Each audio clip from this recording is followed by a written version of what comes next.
chicken. Ayan, gagawa tayo ng chicken fajitas. So, titimplahan natin ang ating chicken ng lime, smoked paprika, asin, black pepper. So, tapos mayroon din tayo ditong fajita mix. So,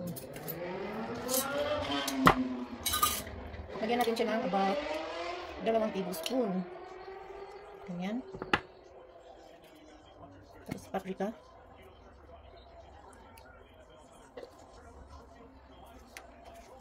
Pink salt ang gamit ko guys, Himalayan.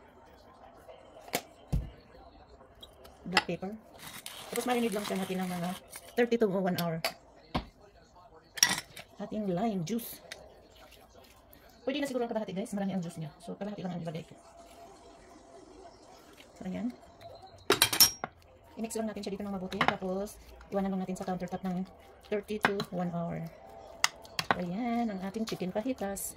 If you live in USA, nakakabili ka nito ng pre-marinated na sa tindahan. Tapos, dahil ako ang gagawa. So, yung pre-marinated na guys, hinahalo na rin nila dito ang onions at saka bell pepper. Dahil ako ang gagawa, hindi ko siya ihalo. Ihiwalay ko ang ating bell pepper at onion. Mamaya pakita ko sa inyo kung ang step by step procedure. So, ayan, ang bango niya. Mabango talaga. I like the, amoy ng cumin at saka lime. Amoy nyo guys. Bango no? Masarap ito. 1 hour.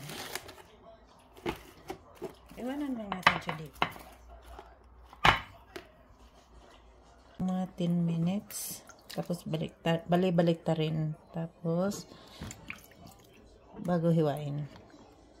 So ayan, nahiwa na natin ang ating yellow and red pepper. Ganyan ang paghiwa niya guys. Ito din ang onions. Red ang gamit ko. So ayan. Lagyan natin ng olive oil.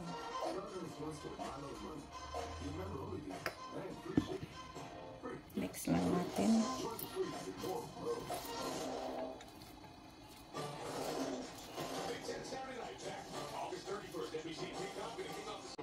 Ganon din ang bell pepper. Lagyan din natin ng olive oil.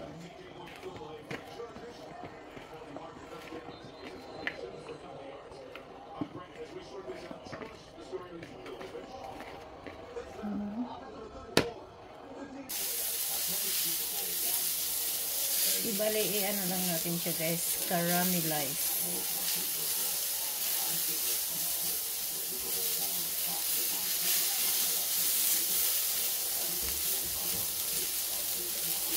Dito naman yung bell.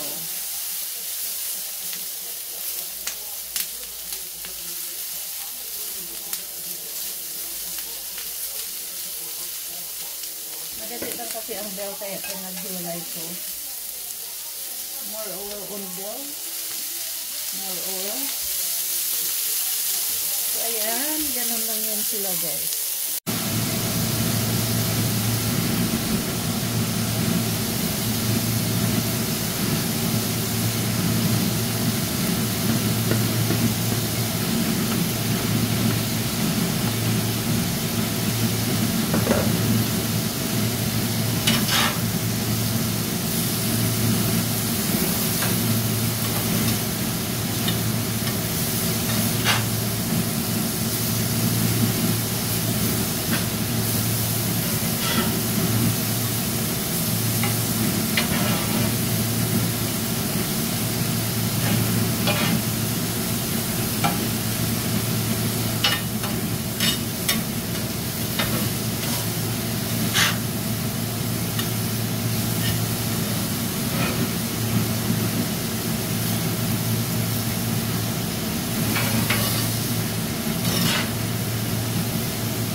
Yes.